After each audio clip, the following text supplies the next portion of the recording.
Olá, eu sou a Ale Brás. E eu sou o Marcos Ferrari. E essa é a primeira temporada do Café para Dois. Somos amigos que dividimos duas paixões, café e literatura. Fica à vontade para entrar, sentar e tomar um café com a gente. Em torno dessa mesa, vamos conversar sobre personagens, obras e temas que mais marcaram a nossa trajetória como professores de literatura e, claro, como leitores. Bom café! Episódio de hoje, Miguelim, do livro Campo Geral, de Guimarães Rosa. Um certo Miguelim morava com sua mãe, seu pai e seus irmãos longe, longe daqui, muito depois da vereda do Frango d'Água e de outras veredas sem nome ou pouco conhecidas, em ponto remoto, no Mutum, no meio dos Campos Gerais, mas num covão em trecho de matas, terra preta, pé de serra. Miguelim tinha 8 anos. Quando completara 7, havia saído dali, pela primeira vez.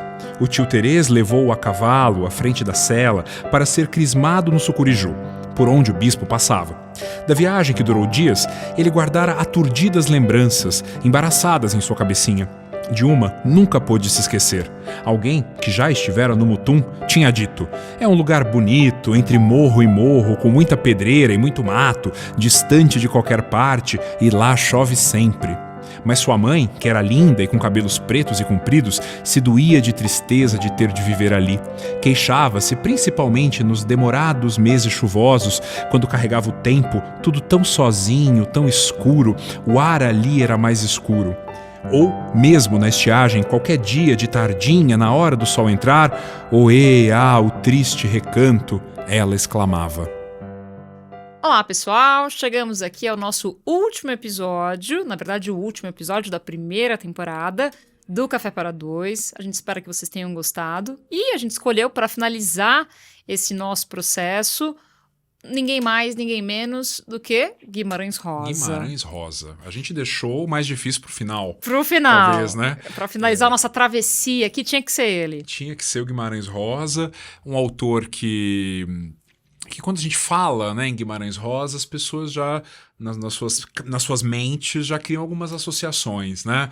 Um escritor difícil, um escritor inventivo, um escritor para poucos, um escritor de difícil acesso. Mas acho que a nossa ideia aqui, né, Má, também é conversar um pouquinho a respeito disso, talvez desmistificar um pouco dessa dificuldade, aproximar, quem sabe, o Rosa...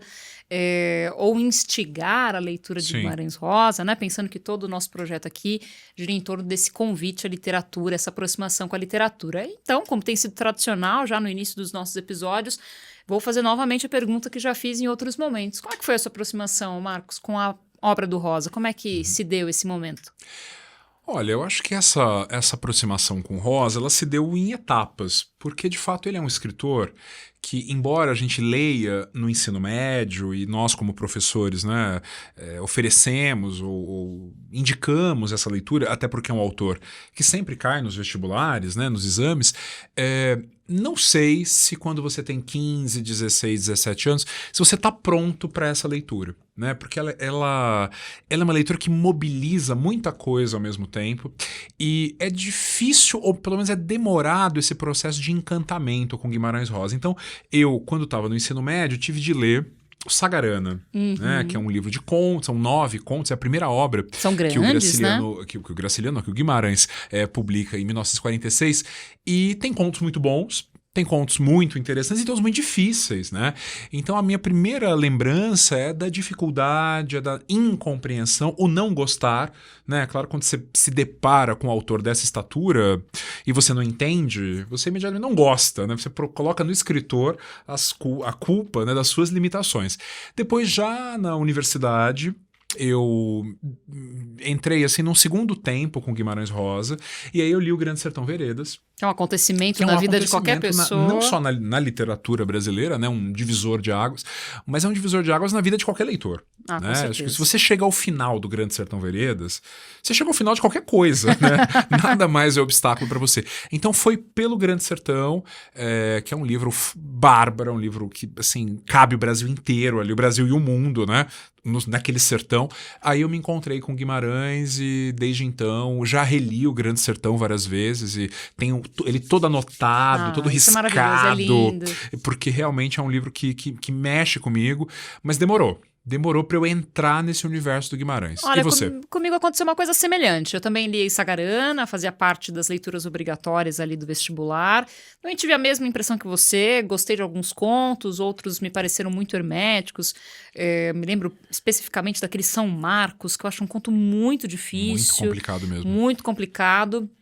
E até hoje eu acho um conto difícil, apesar de hoje ter uma relação mais afetiva com ele. E outros que me pegaram pelo coração, tipo Conversa de Bois, né? Sim. Ou o próprio A Hora e Vez de Augusto Matraga. Mas quando eu entrei na faculdade, acho que essa é uma história bonita que eu gostaria de compartilhar, foi na época em que havia a comemoração.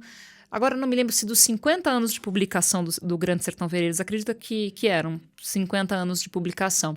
E havia uma exposição bonita no Museu da Língua Portuguesa. E tinha uma edição comemorativa do Grande Sertão que estava à venda ali, uma edição cuja capa era feita com costurada, meio que em camurça. Era uma edição muito bonita. E eu fiquei encantada, fui ver a exposição. Eu estava prestando vestibular, ainda não era nem estudante de letras ainda.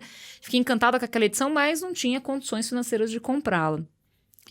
Bom, estou contando isso aqui resumidamente, porque um tio meu, que é professor e que sabia que eu gostava muito da obra, que, na verdade, gostava muito da ideia da literatura, não tinha lido Grande Sertão ainda, né? Sabia da sua importância, mas não tinha lido.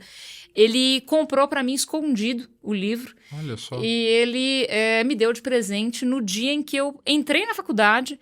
Ele me presenteou com o Grande Sertão Veredas. Ele falou, olha, eu tinha comprado a edição para você, estava esperando você. E era aquela edição mesmo? E era aquela edição, com a capa costurada, em camurça, uma edição numerada, enfim, uma edição diferente.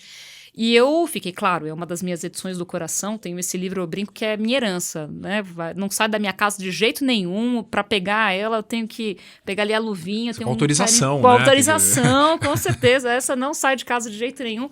E aí eu fui ler o Grande Sertão, né, diante desse cenário afetivíssimo, né, esse gesto afetivíssimo do meu tio, com 18, 19 anos, e foi também uma transformação. Quando eu entrei na faculdade, também me deparei com esse autor e com toda a sua grandiosidade. Alguns momentos de amor e outros de dor. Me lembro de um trabalho que eu fiz na faculdade para o Zé Miguel Wisnik, que ainda era professor da graduação. Grande José Miguel especialista em Guimarães Rosa. E era uma coisa muito hermética, essas aulas maravilhosas. Ele é um professor incrível. Eu fui a última turma de graduação em que ele deu aula. E eu me lembro que eu fiz um trabalho sobre o Recado do Morro. E era uma coisa muito... É muito grande, muito né? Grande, é um negócio muito grande. Muito difícil. Então, assim, uma relação um pouco de amor e ódio no sentido... Quer dizer, sempre amor, mas amor e desafio. Acho que essa é a dicotomia. Eu acho que a literatura do Guimarães, como a grande literatura, ela desafia a nossa inteligência permanentemente, né? Porque ela nunca é o lugar comum, né? Eu acho que o Guimarães é a antítese do lugar comum, até mesmo no que diz respeito à linguagem, né? Ele tem uma linguagem própria, né? Existe, é fácil de achar, um dicionário de Guimarães Rosa, né? Que é um livro chamado O Léxico de Guimarães Rosa. Então ele desafia o senso comum, tudo aquilo que é petrificado, cristalizado, quer dizer, então ele desafia, eu acho, né? Tem essa impressão, assim, como quem já leu parte da obra do Guimarães, que tem coisas do Guimarães que eu não consigo entender. São muito difíceis. Os últimos contos, né? O Tutameia, estas histórias, são obras assim de um hermetismo que me paralisam. Eu espero um dia conseguir ler e compreender bem o sentido, porque são muito experimentais e muito complicadas. Mas sabe o que é interessante, Marcos? A gente pensar o seguinte, esse hermetismo do Guimarães, né, que coloca o Guimarães quase numa postura quase sacralizada, né, da gente em relação a ele, esse distanciamento, isso meio que se desfaz um pouco quando a gente vai até a cidade do Guimarães Rosa, Guimarães que é de uma cidadezinha no norte de Minas Gerais chamada Cordisburgo. Cujo nome já é maravilhoso. A Cidade do Coração. Parece que é um nome inventado por ele. Né? Só o Guimarães Rosa poderia ter nascido nessa cidade. E quando eu tive a oportunidade de ir para lá pela primeira vez, eu via as crianças em Cordisburgo, inclusive tem um grupo lá chamado Grupo Miguelim. Os Miguelins, né? Os Miguelins. E eles falavam, liam, na verdade eles recitavam trechos do Guimarães Rosa com uma propriedade comovente. E aquilo, na verdade, fez com que eu entendesse uma coisa que eu já tinha ouvido falar, mas que eu precisei ouvir de fato para comprovar, que Guimarães Rosa, quando ele se mostra muito difícil, ele precisa ser lido em voz alta. Sim, com né? certeza. Porque aquela imagem acústica, ali que a gente entende Guimarães, né? Que é no prosaico, é na oralidade, é na fala, é na troca. A partir de então, com aquelas crianças, e crianças mesmo, né? 7, 8, 9, 10, 11, 12 anos, falando Guimarães com um conhecimento, com uma destreza absurda, é que eu parei e falar, opa, quando ele for muito desafiador para mim, deixa eu pegar e ler em voz alta. A partir de então, eu tomei conta desse segredo e o faço. E eu sempre digo para os alunos também, quando tem que ler, ou Campo Geral, ou qualquer outra obra do Guimarães, que o segredo é sempre ler em voz alta. Né? Porque assim você captura esse aspecto da oralidade da linguagem, a musicalidade, né? que estão ali no texto, mas que às vezes na leitura silenciosa a gente não consegue recuperar. Porque a oralidade é a base para a construção dessa linguagem do Guimarães Rosa. Né? Porque a gente não... Você falou de Cordisburgo, né? Essa cidade tem uma aura mítica mesmo. Maravilhosa. Né? Total. Porque o Guimarães Rosa, quer dizer, e quando a gente pensa no Rosa, a gente pensa num autor cujas obras são todas sertanejas. Né? Não existe um conto do Guimarães que se passa numa cidade grande. Às vezes há o trem que vai passar. Né? Há menções à cidade, né? Há menções de talvez algum esforço de modernização, mas são histórias do interior do Brasil, coração do Brasil. Né? Então ele é um escritor desse lugar. Embora ele não fosse um vaqueiro, não fosse um jagunço, né? Pelo contrário, ele nasceu numa família, digamos, de classe média, né? O seu pai era um comerciante, e cujo nome era Florduardo Rosa, que é outro nome que só mesmo o pai do Guimarães Rosa só poderia podia chamar ser o pai do Guimarães Seu Rosa. Flor, né? Como ele era carinhosamente conhecido. E ele era dono de uma venda no centro de Cordisburgo, em frente à estação de trem, que tinha aquela típica cidadezinha de interior, né? Tem a igreja, estação, o coreto, a venda de secos e molhados, né? E o Guimarães, que na época não era Guimarães, era Joãozinho, né? João Guimarães Rosa, ele ficava no balcão da loja do pai, ajudando, né? Atendendo. E aquela estação era um ponto de parada dos vaqueiros que vinham vender carne e couro. Né? Então eram pessoas que lidavam com gado e vinham vender e compravam farinha, cachaça na venda do pai do Guimarães Rosa. Né? E esses vaqueiros entravam e eles não só iam lá para tomar cachaça ou tomar café, mas para contar histórias. Então o pequeno Guimarães, né, ficava ali naquele balcão ouvindo a fala daqueles vaqueiros, as suas histórias, às vezes muito fantásticas, fantasiosas, inverossímeis, mas sobretudo pegando essa cadência. Acho que aos poucos ele foi assimilando essas histórias, essa musicalidade todas, e esse gosto por ouvir histórias. Né? Quer dizer, é uma sociedade em que ainda se compartilha a história. E ele ali ia se embebendo daquilo. E ao mesmo tempo que ele ouvia essas histórias, ele ia ganhando gosto pelas línguas estrangeiras.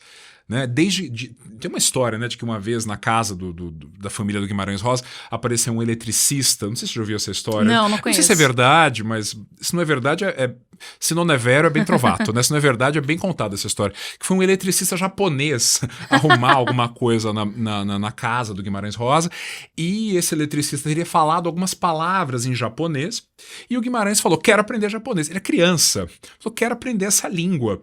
E não só japonês, né? Ele sabia grego, latim, hebraico. As línguas modernas todas. Italiano, ele tinha uma facilidade, espanhol, claro, para aprender todas as línguas. Né? Ele mesmo diz em carta que sabia mais de 17 idiomas diferentes. Então é interessante pensar no Rosa como um homem que tem o pé no sertão, né, nesse Brasil profundo, mas também um homem do mundo, né, conhecedor de muitas línguas de muitos países. E como ele consegue fazer essa mescla das duas coisas, né? Porque esse conhecimento do Brasil e do Brasil profundo, como você acabou de falar, perpassa também o conhecimento pelas línguas indígenas, né, por uma série de dialetos, e ele vai misturando tudo isso. Português arcaico, né? Então ele consegue de fato trazer isso nos seus livros, né, nos seus contos, nas suas novelas, nos seus romances, no seu grande romance, no Grande Sertão, embrincar tudo isso e transformar na língua dele, né? Não é à toa que ele tem um dicionário só dele. Ele não escreve em português, escreve em Guimarães Rosa. Guimarães Rosa. Em Cordisburgo, né? Apenas para finalizar o comentário sobre a sua terra natal, além das crianças, né? Dos miguelins falando os trechos, que é uma coisa linda de se ouvir, de se ver, também foi muito interessante. Eu tive a oportunidade de fazer uma caminhada ali no meio do sertão, a gente vai falar um pouquinho sobre o sertão rosiano agora, com as pessoas dali. Na verdade era um grupo de teatro que representava alguns trechos da obra do Guimarães. Me lembro de alguns contos, Sorou com Sua Mãe e Sua Filha, O Espelho, enfim, alguns trechos emblemáticos da obra do Guimarães.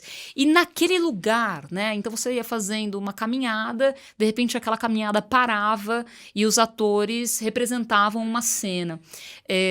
Naquele cenário, só que era um cenário de verdade, né? A gente estava no meio do sertão. Aquilo me marcou muito. Eu lembro que eu chorei do começo ao fim, assim, porque parecia que eu estava literalmente dentro da obra do Guimarães. Faz todo sentido naquele lugar, naquele lugar fazia todo o sentido. Foi uma experiência muito linda, assim. Eu agradeço por ter tido a oportunidade. Aqueles que gostam de Guimarães Rosa, façam essa viagem, né? Comprem a passagem e vão para Cordisburgo.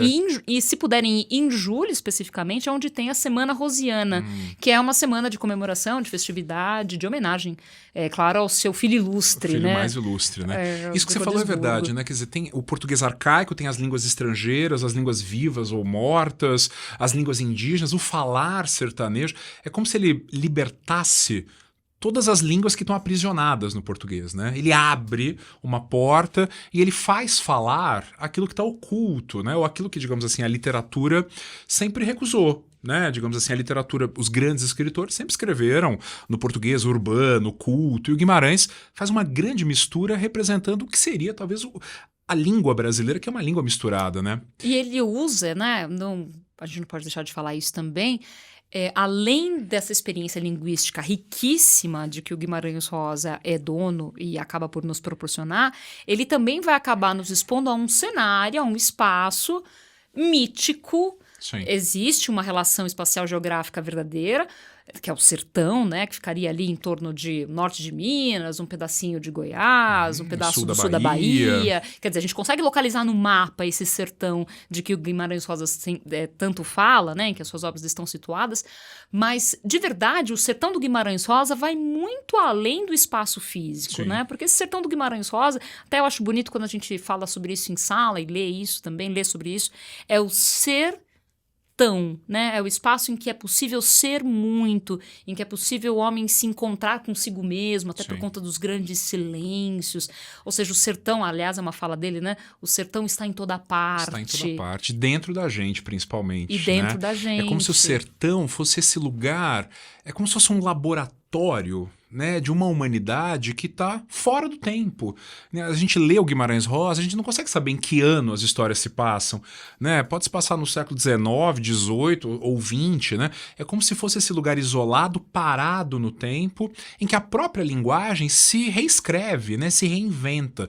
Me parece que ali tudo é possível, né? Nesse sertão, todas as histórias, é possível você fazer um pacto com o diabo, né? Aliás, esse é o grande tema do Grande Sertão Veredas, né? A possibilidade de fazer um pacto com o diabo, ou a possibilidade de um homem virar onça, né? Meu tio, o Iauretê. Quer dizer, ali tudo é possível. Os temas universais estão todos ali dentro do sertão, sim. né? Então é impressionante e é lindo também como Guimarães Rosa conseguiu eliminar qualquer limite temporal, qualquer limite geográfico e coloca no seu espaço, no seu sertão, no sertão rosiano, as maiores histórias, dramas, amores e dores da humanidade. Parece que é o lugar também, quer dizer, no Grande Sertão ele diz, né, que o sertão é o lugar onde os pastos carecem de fechos, é um lugar em que você é obrigado a olhar para dentro também, né? Por isso que ele vai dizer, Dostoiévski era um sertanejo, Goethe era um sertanejo. E ali, como não tem tempo nem espaço, né, a língua também pode se reinventar.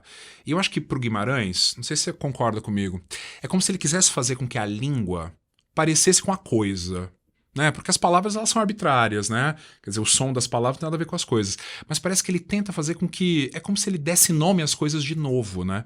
E eu sempre uso esse exemplo, porque eu acho ele tão maravilhoso. Tem um conto dele chamado Recado do Morro, que é esse que você enfrentou aí pro trabalho e tal, que é dificílimo, né?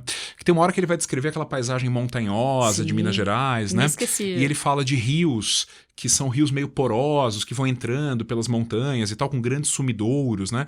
E para descrever isso, ele usa uma palavra indígena, que só ele conhecia, claro, né? Para falar desse rio que vai sumindo na montanha e aparece lá na frente.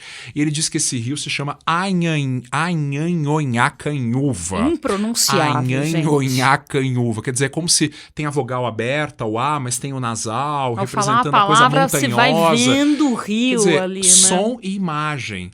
para representar uma coisa que quando você ouve, você entende o que é. Parece que essa é a utopia do Guimarães, né? Língua falar sobre a coisa. Se você quiser se aproximar do Guimarães, a gente tá falando aqui de alguns contos difíceis dele, né? Algumas questões da linguagem que são de fato desafiadoras. Mas nós escolhemos um caminho, digamos assim, menos pedregoso, que é o campo geral. Né, para se aproximar de Guimarães Rosa, uma porta de entrada para esse mundo rosiano maravilhoso, que de fato você entra uma pessoa e sai outra. Eu sei que esse é um comentário um pouco repetido aqui ao longo dos episódios, porque é claro que nós escolhemos autores que são transformadores de alguma forma, mas no caso do Guimarães isso é ainda mais incisivo, né? A travessia será feita de verdade. O campo geral é essa porta de entrada e é uma história que, teoricamente, pelo menos na sua superfície, nos parece um pouquinho mais simples. Acho que a gente poderia ouvir um trechinho dela aqui para a gente começar a conversar um pouco sobre essa novela. Aí Tomezinho, a Chica e aquele menino, o Bustica, também vinham escutar, se esqueciam do presépio. E o dito mesmo gostava, pedia, conta mais, conta mais. Miguelim contava, sem carecer de esforço, histórias compridas que ninguém nunca tinha sabido. Não esbarrava de contar, estava tão alegre e nervoso, aquilo para ele era o entendimento maior. Se lembrava de seu Aristeu, fazer histórias, tudo com um viver limpo, novo, de consolo. Mesmo ele sabia. Deus mesmo era quem estava mandando. Dito, um dia eu vou tirar a história mais linda, mais minha de todas, que é com a Cuca Pingo de Ouro. O dito tinha alegria nos olhos. Depois dormia, rindo simples. Parecia que tinha de dormir a vida inteira. Acho que realmente é uma obra legal pra gente começar a entrar no universo do Guimarães. Primeiro porque é curta, né? É uma novela, quer dizer, uma narrativa de em torno de 100 páginas, que na verdade quando saiu num livro grande, né? Chamado Corpo de Baile, com outras narrativas semelhantes. Hoje você encontra inclusive publicado separadamente, né? Como Campo Geral. E é uma narrativa curta, uma novela que conta uma história centrada num personagem que é o Miguelim, um dos mais famosos personagens do Guimarães. Essa é uma das belezas do Campo Geral, né? Porque a gente vai ter uma criança, o Miguelim tem 8 anos de idade, só que a gente já vai ter uma história atravessada por um narrador muito interessante. Porque não é uma novela narrada em primeira pessoa. Então o Miguelim não vai estar ali colocando os seus pensamentos e as suas falas diretamente para nós. Mas esse narrador, que é um narrador em terceira, ele está o tempo inteiro atravessado pelo olhar do Miguelim, né, que é uma coisa que só o Guimarães Rosa consegue fazer. Até mesmo quando ele se refere ao pai ou ao tio Tereza, ele usa exatamente essas palavras, né? O pai, a mãe, a vovó Isidra, o tio Tereza. É um narrador que usa um pouco o vocabulário da criança. Então a gente, quando tá lendo, fica um pouco misturado ali. É um narrador que adere à consciência da criança, né? Ele é em terceira pessoa, mas ele é filtrado pelo olhar desse protagonista, que é um menino sensível, né? Um menino criativo e que desde cedo tem um fascínio pela história, pelo narrar. E claro, é um pequeno Guimarães Rosa. É um pequeno Guimarães Rosa, o Miguelinho, claro. Existem fatos, inclusive, que a gente vai apresentar aqui, que batem com a própria biografia, né, do Joãozinho lá de Cordisburgo. É uma espécie de alter ego, né, do próprio escritor, como essa criança desde sempre fascinada pelo mundo da imaginação, não apenas pela beleza ou pelo prazer das histórias, mas sobretudo porque para ele contar histórias é uma forma de preencher vazios, lacunas, perdas. Até porque a gente tem um ambiente aqui, isso é uma coisa interessante de ser dita. Apesar de ser uma história, o Campo Geral, centrada na criança, isso aqui não é, nem de longe, uma história tranquila, uma história leve, uma história da carochinha, para crianças. Não é um livro para crianças. Exato, é uma história atravessada pelo olhar infantil, mas não é uma história para ser lida por crianças, leve. É uma história violenta. Sim, é uma história repleta de dramas, de cenas que são impactantes, né? Tanto que os nossos alunos acabam comentando, nossa, professora, eu tinha uma expectativa e acabei me deparando ali com uma história diferente daquilo que eu imaginava. Porque nós temos uma família ali, né, Marcos, que é uma família disfuncional. Completamente disfuncional. No meio do Mutum, que é o lugar, né, onde a história se passa, nós temos o pai, que é um homem extremamente violento, com o filho, com a esposa, né? A mãe, que é a Nhanina, e uma terceira figura que é o tio Terês. Né? E fica Nesse livro, muitas coisas ficam subentendidas, porque justamente o narrador, na medida em que ele tenta imitar a consciência da criança, ele não consegue explicar tudo, porque a criança também não sabe o que se passa no mundo dos adultos, né? Muitas coisas ficam sugeridas apenas E ali, fica né? sugerido que esse tio, que é irmão do pai, tem um caso com a mãe do menino, né? Que haveria ali um adultério em que um irmão ficaria com a esposa do outro, e logo no começo isso vem à tona, né? E ao vir à tona esse possível caso adúltero no seio dessa família, o tio é expulso numa noite de chuva, né? Tempestuosa, o tio vai embora. Né? Só que o tio tem uma relação muito próxima com o sobrinho, né? Talvez, quem sabe, né? Possa ser até filho do tio, né? Existe essa possibilidade. Já que nessa família aí, né? As coisas não são exatamente como a gente imagina. Talvez possa ter um vínculo maior. Mas o menino, o Miguelinho, é muito próximo ao tio. E no início da história, há essa primeira perda. O tio é expulso e vai embora. A primeira cena do Campo Geral é justamente o tio Terês voltando com o Miguelinho para o Mutum. E o tio tinha levado o Miguelinho para ser batizado. Né? O que também acaba reforçando um pouco essa teoria da conspiração / tese de que talvez ele de fato seja o pai do Miguelinho, né? Afinal de contas, ele levou o menino, ele que acompanhou o menino para o seu batismo, que é um momento super importante, um momento que a criança é apresentada à igreja. Sim. E ao mesmo tempo o pai do Miguelinho trata o Miguelinho diferentemente dos outros filhos. Porque é importante dizer que o Miguelinho tem irmãos, pessoal. Tem, né, alguns irmãos ali. E o pai é muito duro com o Miguelinho e não é assim com os outros. Né? Então pode ser que haja essa desconfiança. O fato é que o livro começa com uma viagem, né? O Miguelinho viaja com o tio pro Sucuriju, onde ele é batizado. Crismado, né? Só que essa viagem é importante, né? Porque é o primeiro momento que ele sai daquele seu pequeno universo, vai para uma outra cidade, onde descobrem que ele veio do Mutum, e alguém, né, um passante, diz: você veio do Mutum? O Mutum é um lugar muito bonito. E essa afirmação vai ficar na cabecinha desse menino ao longo de toda a obra. Porque ele sempre tinha ouvido da sua mãe que o Mutum era um lugar feio, né? Que o Mutum era um lugar triste. Na verdade, o Mutum acabava refletindo um pouco os olhos sempre da mãe, que eram meio chorosos, a mãe meio melancólica. Claro que ele não usa essa palavra, mas ao perceber que poderia haver um outro olhar aí sobre esse espaço, depois a gente vai entender por que esse olhar é tão surpreendente para ele, ele fica feliz, né? Por justamente viver num lugar que é bonito. Quer dizer, ele fica confuso, porque a mãe diz que é um lugar feio, é um lugar entre duas montanhas, é como se fosse uma baixada, né? O próprio nome, né? Mutum é um palíndromo, começa né? com M, Começa termina com M, é como ali. se fosse uma montanha de cada lado, né? É uma depressão. Né, um lugar assim, e a mãe diz, né? Atrás dessas montanhas tem coisas que eu não consigo ver. Tem né? o mar. Tem uma vida que eu não consigo viver. Aí tem aquele trecho que é lindo, né? Mãe, a senhora já viu o mar? Aí mar é o que a gente tem saudade. Mar é aquilo de que a gente tem saudade. Então ela é uma mulher presa, né? Um casamento infeliz, trai o marido. E o menino tá vivendo nesse ambiente. E nesse ambiente, com essa mãe melancólica, com esse pai violento, com esse tio que vai embora, apesar de ser o favorito do Miguelinho, há um irmão que também é o irmão favorito do Miguelinho. Sim, né? E não é um irmão qualquer. Não é um irmão qualquer. A gente tem que falar aqui um pouquinho a respeito do Dito. O Dito, ele é o irmão mais novo do Miguelinho. Sim. Né? Se o Miguelinho tem ali os seus 8 anos de idade, o Dito deve ter os seus 5 anos. Por aí. Né? E eles se dão muito bem. Muito, muito bem. Eles são muito companheiros, eles dormem no mesmo quarto. Na verdade, eles dividem ali, né? Uma espécie de... Um dorme... Seria o que a gente chama de beliche, algo do gênero. Eles dormem, eles compartilham as histórias à noite. Miguelinho é muito medroso, né? Ele tem medo de tudo, tem medo do vento, tem medo da árvore, tem medo do barulho lá fora. E o Dito, ele tem, dentre as suas várias características, é como se ele fosse uma alma velha, né? Ele é um ser sábio. Sim. Ele tá sempre ali na hora certa para dizer o certo. Aliás, o Miguelinho fala sobre isso inúmeras vezes, né? O Dito sempre sabe o que dizer. Né? Às vezes o Miguelinho não sabe que resposta dar, não sabe muito bem como sair de determinadas situações. Tanto que o Miguelinho, em determinado momento, ele chega pro Dito e pergunta: Dito, como é que a gente sabe que uma coisa é certa? Porque há um momento na obra, quer dizer, o Dito é essa espécie de repositório assim, da sabedoria, né? Da inocência, da pureza, mas da sabedoria, né? E acontece um episódio, porque o Miguelinho realmente é uma criança frágil. Né? Em todos mais os sentidos. Sensível, né? Tanto que depois que o tio vai embora, ele acha que ele tá doente, ele cai de cama, ele tem a saúde frágil, ele é muito sugestionado e tal. E um dia ele tá indo levar comida pro pai, o pai trabalhava no campo, né? Tá levando uma comida, uma marmita, e encontra o tio Terês no caminho, o tio que tinha ido embora.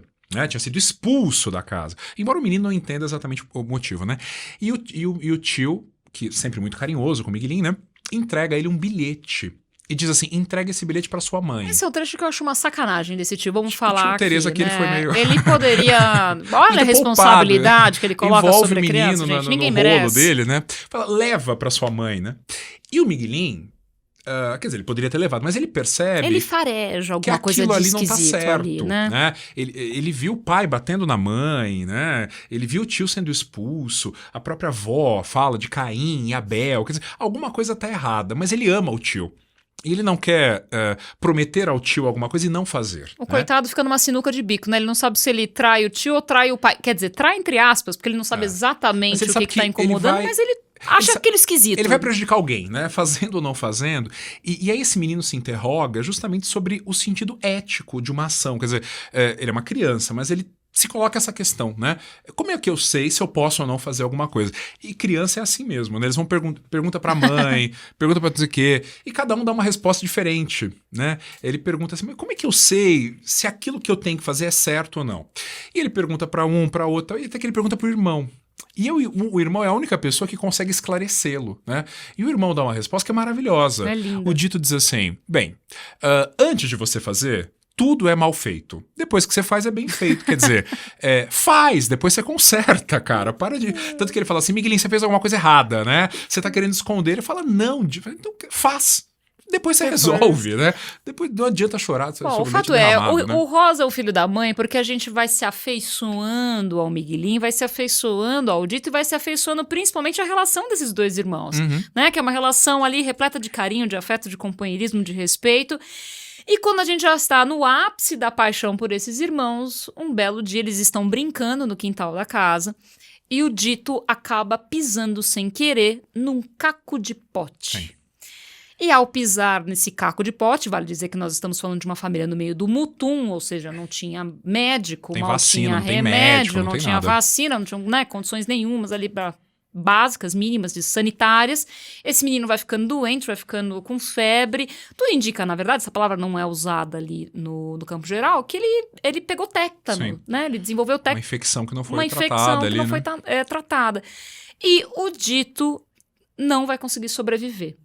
E aí é uma das cenas mais comoventes da literatura que a gente gravou aqui um trechinho. Miguelinho, e você não contou a história da Cuca Pingo de Ouro.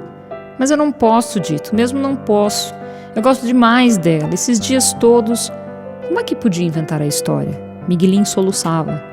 Faz mal não, Miguelinho. Mesmo ceguinha mesmo, ela há de me reconhecer. No céu, Dito, no céu! E Miguelinho desengolia da garganta um desespero. Chora não, Miguelinho. De quem eu gosto mais, junto com a mãe, é de você.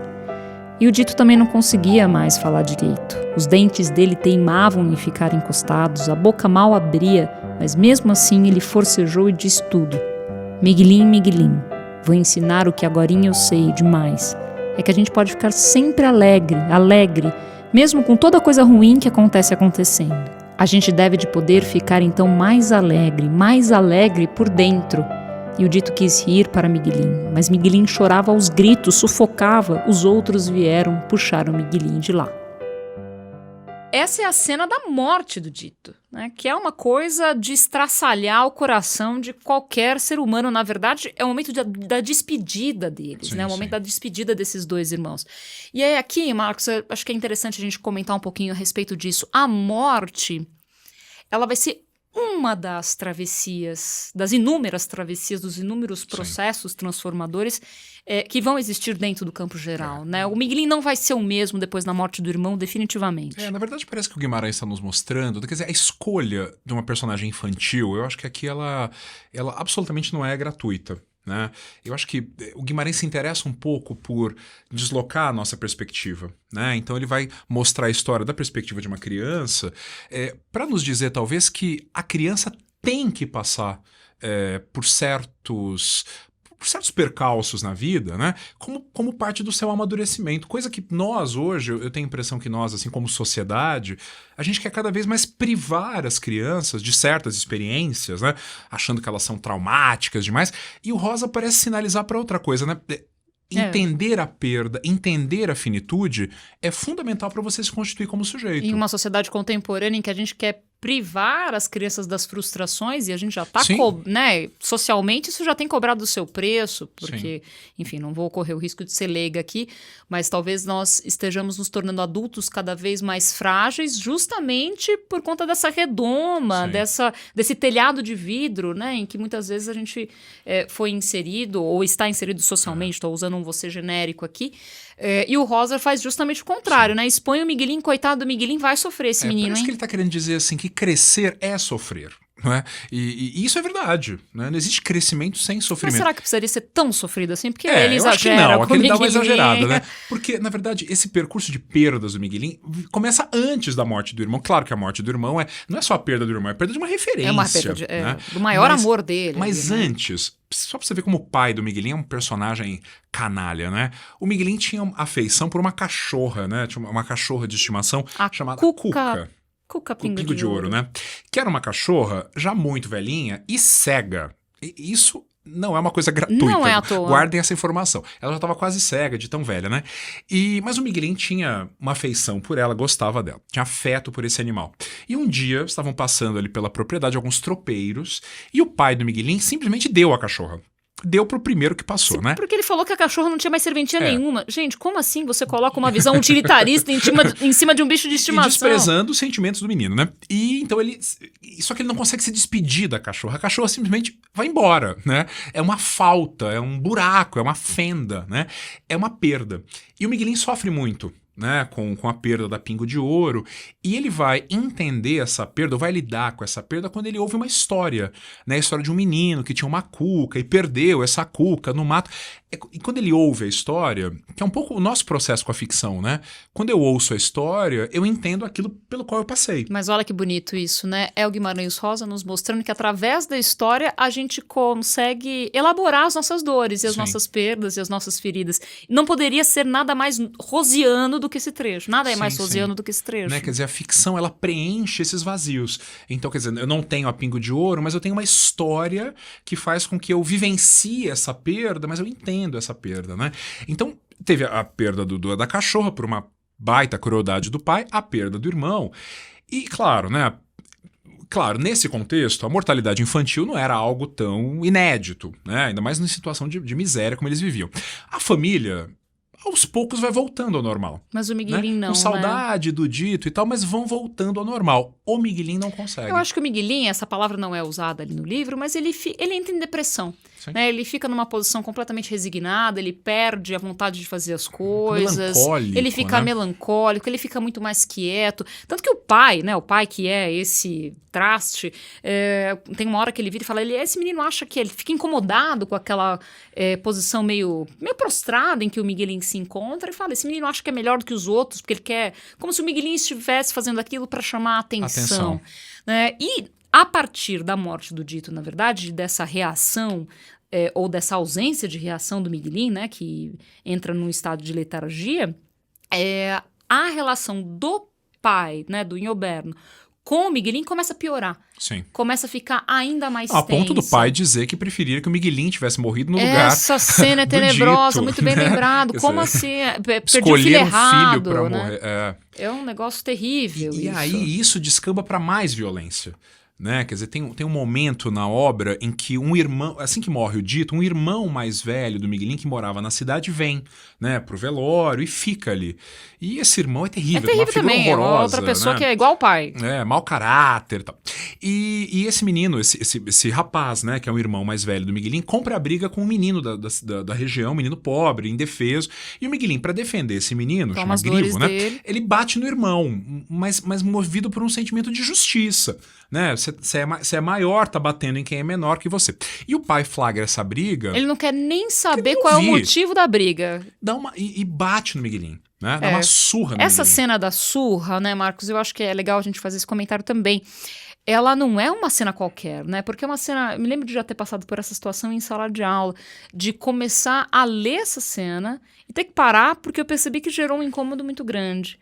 É uma cena, de fato, muito violenta de ser lida. E, ao ser lida em voz alta, isso pode virar um gatilho. Assim, e sobretudo pela reação do menino, né? Porque ele tá apanhando e ele não grita, ele não chora. Ele simplesmente pensa, quando eu crescer, eu vou matar o meu pai. E o pai fica ainda mais puto da vida, justamente porque o Miguelin não chora, não cai no chão, não pede perdão, não grita, não reage.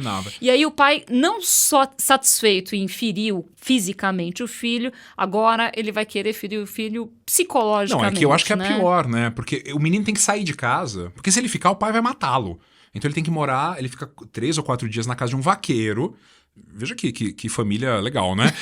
E quando o menino volta, né? Quando a fúria do pai já está assim amainada, ele passa pelo pai sem pedir a bênção, né? Que é uma coisa que quem conhece cidades do interior sabe que isso existe ainda, né? Pedir a bênção aos mais velhos. Ele passa reto pelo pai. E aí o pai fica possuído pelo demônio e tem uma das atitudes mais torpes do livro, talvez a mais torpe, né? Porque é uma cena que ninguém merece. Porque todo mundo fala, agora ele vai matar o Miguelinho, agora vai bater de novo. E o pai faz pior, né? Vai lá até é uma espécie de barracão que eles têm, né? No final da casa. E o Miguelin tinha um prazer, né? Na verdade, era uma brincadeira que ele fazia ele recolhia alguns passarinhos, né? Ele tinha algumas pequenas gaiolas e ele pegava alguns passarinhos, alguns pardais, canários da terra. Ele vai falando ali, o Guimarães, 858 milhões de nomes de passarinhos. Com o tio, né? Com o tio Terês. Quer dizer, os pássaros também, né? Era uma espécie de vinculação afetiva entre ele e o tio. E o pai vai lá e solta todos os passarinhos que o menino tinha pegado ao longo de não sei quanto tempo. Aí o Miguelin, por sua vez, também vai ter uma reação a isso emblemática, né? Porque ele vai até o fundo do barracão onde ele estava, onde os passarinhos estavam, vê que o pai tinha soltado todos eles e começa a estourar todas as gaiolas, e não só as gaiolas, como também todos os brinquedos, né? O carrinho de água, o peão. Isso é também simbólico da travessia, né? Porque não há nada mais vinculado à infância do que os nossos brinquedos, né, Marcos? É aquilo que nos conecta à infância. Ao quebrar esses brinquedos todos, é o Miguelin rompendo definitivamente com essa parte, com o infans, né? É o Miguelin rompendo com essa parte da vida dele. Sim, e quando o pai solta os pássaros, né? Quer dizer, de certa forma, ele também está abrindo a possibilidade desse menino exercer uma outra liberdade, ir embora daquele lugar, né? Que é o que vai acontecer ao final da narrativa. Quando o pai morre, na verdade, a história é terrível, né? Na verdade, há um funcionário, uma espécie de sócio dele ali, né? Que trabalha meio a meio com ele. Esse sócio... Que vem para substituir o tio, né? Porque o tio era a mão de obra que ajudava. Luiz Altino, né? E esse funcionário teria tido um caso com a esposa, quer dizer, ela arranja um outro amante ali, não sabemos se, Fica sugerido pelo olhar do Miguelin, né? Porque é uma proximidade, a mãe sorri quando tá com esse cara. Ele já tinha visto, né? A mãe sorrindo, conversando com ele. Dizer, o pai, num ataque de ciúmes, mata esse Luiz Altino e se mata depois. No meio do milharal. E nesse momento o Miguelin tá doente, né? Novamente ele tá acamado, enfraquecido, a gente não vê o pai morrendo, né? A gente apenas, como o Miguelin, recebe a notícia, né? Mas isso não é como mostrado no livro. Mas o Miguelin se recupera bem, né? Então agora mais uma perda, a perda do pai, que embora não fosse assim, exatamente afetuoso com ele, há um momento, né, que o Miguelin tá doente, isso que eu ia falar, pra ser justo culpada, né? com o pai e pra suavizar um pouquinho esse personagem, é um momento em que o Miguelin já muito adoecido, acho que o pai fica com medo de perder o outro filho, porque tinha perdido o Dito, e aí o Miguelin diz que tá com sede e tem que ser laranja, né? Ele tem que matar a sede com laranja. E o pai não tinha laranja ali perto, né? Vai buscar laranja não sei aonde. Ou seja, tem um gesto ali afetivo, carinhoso. Raro, né? Único, né? Único. Que eu me lembre, pelo menos. E aí o final é muito interessante do Miguelin, né? É uma das cenas mais, na minha opinião, como leitor, assim, uma das mais emocionantes, quando ele tá andando ali pelo Mutum e encontra um médico. Também não podemos esquecer que o Guimarães Rosa era médico. Né? Embora tenha exercido a diplomacia, sua formação inicial era medicina, né? Um médico chamado Dr. José Lourenço, que é um homem da cidade que está passando por ali, encontra o Miguelin, casualmente, conversa com ele e percebe que o Miguelin, assim, encolhe, né? Espreme os olhos para enxergar bem, que é um comportamento típico de quem é míope, né? E ele fala, peraí, por que você faz assim? Por que você, né, espreme os olhos para enxergar? E ele tira os seus óculos e dá pro Miguelin. O Miguelin veste os óculos. E aí temos uma cena belíssima, né? Que pela primeira vez o Miguelin vê com nitidez. Porque ele é míope, né? E ali ninguém havia percebido essa deficiência. Então ele põe os óculos e ele vê com clareza pela primeira vez. Mas não é só que ele vê as coisas com clareza, né? Ele vê a formiguinha, ele vê a pedrinha e tal. É lindo. E aí ele conclui que o Mutum é bonito. Quer dizer, quando ele sozinho consegue chegar a essa conclusão, que ele não precisa mais perguntar para a mãe ou para qualquer outro adulto, metaforicamente significa que agora ele é adulto. Ele pode tirar as suas próprias conclusões e olhar com seus próprios olhos, né? Então o médico ajuda-o a curar, enfim, a sua deficiência, mas também a enxergar o mundo de forma autônoma. É o final dessa travessia da infância e o início da vida adulta, né? E a gente descobre junto com o narrador que o Miguelinho era pit cego. Eu adoro essa expressão, era pit cego. Mas então, de repente, Miguelinho parou em frente do doutor. Todo tremia, quase sem coragem de dizer o que tinha vontade. Por fim disse. Pediu. O doutor entendeu e achou graça. Tirou os óculos, pôs na cara de Miguelinho. E Miguelinho olhou para todos com tanta força. Saiu lá fora. Olhou os matos escuros de cima do morro, aqui a casa, a cerca de Feijão Bravo e São Caetano, o céu, o curral, o quintal, os olhos redondos e os vidros altos da manhã. Olhou mais longe, o gado pastando perto do brejo, florido de São José como um algodão. O verde dos buritis na primeira vereda. O Mutum era bonito, agora ele sabia. Olhou Mantina, que gostava de o ver de óculos, batia palmas de mão e gritava, Sena, Corinta. Olhou o redondo de pedrinhas debaixo do genipapeiro. Olhava mais era para a mãe. Drelina era bonita, a Chica, Tomezinho. Sorriu para tio Terês. Tio Terês, o senhor parece com o pai. Todos choravam. O doutor limpou a goela, disse, não sei, quando eu tiro esses óculos tão fortes, até meus olhos se enchem d'água. Bom, é lindo, esse trecho final é lindo, de fato é muito comovente. O Campo Geral tem cenas que, ao serem lidas em voz alta, exigem, assim, garganta e coração, né? Porque quando você vê, você já tá ali com a voz embargando. Essa cena, de fato, no final... é uma das mais bonitas. E a gente entende o sentido dessa miopia, né? Quer dizer, um menino que vê tudo muito de perto, consegue capturar todos esses detalhes, essa beleza da natureza, mas o que está longe, ele não consegue ver bem, é tudo esfumaçado, embaçado, né? E aí, quando ele encontra esse médico, o doutor resolve levá-lo para a cidade, não só para fazer um óculos para ele, mas também para que ele continue os seus estudos e vai ser o único dos irmãos, talvez, que vai ter essa chance. E aí o livro termina sugerindo que ele vai começar uma nova travessia na cidade grande. E aí é pertinente a gente comentar que o Campo Geral é a primeira obra do Corpo de Baile, como você comentou em algum outro momento aqui do nosso programa, e o Corpo de Baile vai terminar justamente com uma novela que, se não me engano, se chama Buriti, com o retorno do Miguelinho, agora Doutor Miguel, voltando ali ao Mutum, enfim, é já uma outra narrativa para, quem sabe, um outro programa, e vale a pena que fica o convite para leitura.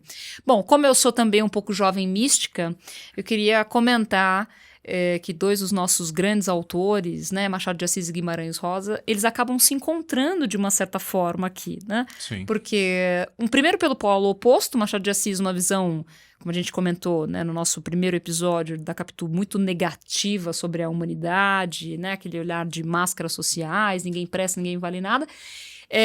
E o Guimarães Rosa no sentido literalmente contrário, né? Como alguém que olha para, apesar, não é poliano nunca o Guimarães Rosa, mas ele acaba sempre olhando para a humanidade como algo que ainda tem jeito, né? O ser humano ainda vale a pena. E, curiosamente, por isso que eu brinquei com a história do jovem místico, o Guimarães nasce no ano em que o Machado de Assis morre. Sim, 1908. 1908. É quase como se um substituísse o outro. Isso é embora bonito sejam de pensar. tão diferentes, né? O Machado, ele não acredita, e o Guimarães tem fé em alguma coisa, né? Mas ele tem fé. Bastante coisa. E nos instiga a ter fé no ser humano, porque as pessoas não estão terminadas, né? Então, é sempre um processo, a gente sempre pode melhorar. É isso que ele quer nos dizer, né? E para quem quiser tomar mais um café com Guimarães Rosa, porque é um mundo inesgotável, né? A gente vai sugerir aqui um filme chamado Mutum, que é o nome, você já associou, né? Mutum é o cenário do Campo Geral. É uma adaptação livre, né? A diretora, que é a Sandra Kogut, se inspira nesse universo infantil e sertanejo para criar um filme que vale a pena assistir, até como contraponto a essa obra que a gente citou aqui. Além do filme, a gente pensou em sugerir também um programa da Maria Bethânia, que a gente ama de paixão aqui, tanto eu quanto o Marcos, chamado Prosa e Verso. Tem no YouTube, se eu não me engano, passa na TVT também. Agora precisaria confirmar se esse é o canal, mas tem no YouTube todos os programas na íntegra. E tem um programa dedicado exclusivamente ao Guimarães Rosa, em que ela fala um pouco sobre ele, sobre a experiência dela lendo Guimarães, e é sempre um convite delicioso ouvir Maria Bethânia lendo Guimarães Rosa. Ela é uma grande leitora de literatura, Bethânia, né? Em especial, quando ela lê Guimarães, é de comover. E a gente encerra aqui a nossa temporada, nossa primeira temporada do Café para Dois, com esse episódio sobre o Miguelín. Queria agradecer aqui ao Max, meu companheiro de jornada.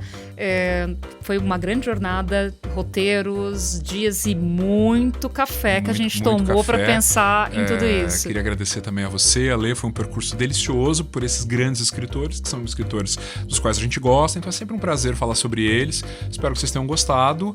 E eu ouvi falar em segunda temporada ou não?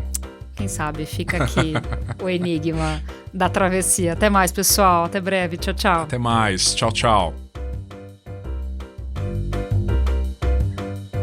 E esse foi o Café para Dois, podcast para quem, assim como nós, bebe literatura. Os roteiros são de Max Ferrari e Ale Brás. A edição de som, trilha sonora e mixagem são de Pedro Zaluga, e a gravação é feita no estúdio Labituca. Os episódios da primeira temporada do Café para Dois estão disponíveis nos principais agregadores de podcast. Até o próximo episódio.